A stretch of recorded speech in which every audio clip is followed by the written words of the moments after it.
100 জন পাগলকে উন্নত চিকিৎসার জন্য প্লেনে করে বিদেশে নিয়ে যাওয়া হচ্ছে। এই পাগলদের মধ্যে একটা পাগল হচ্ছে স্মার্ট পাগল। সেই স্মার্ট পাগল প্লেনের ককপিটের দরজা খুলে ককপিটের মধ্যে ঢুকে পাইলটকে বলল, এই পাইলট, তুই এখান থেকে সর, আমাকে প্লেন চালাইতে দে। পাইলট বলল, সর্বনাশ, এই পাগল ককপিটের দরজা খুললো কিভাবে? পাইলট বুদ্ধি করে সেই পাগলকে বলল, প্লেন চালাইতে চাইলে একটা শর্ত আছে। পাগল বলল, কি শর্ত বল? পাইলট বলল, এই প্লেনের মধ্যে যে পাগলেরা হাউকাউ করছে, ওদের হাউকাউ বন্ধ করাইতে পারলেই তোমাকে প্লেন চালাইতে দেব। পাগল বলে, তুই একটু দাঁড়া, আমি আসতেছি।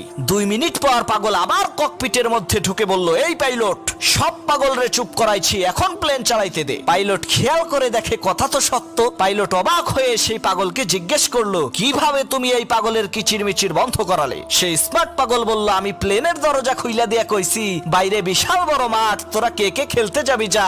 সব পাগলেরা মেঘের রাজ্যে খেলতে গেছে।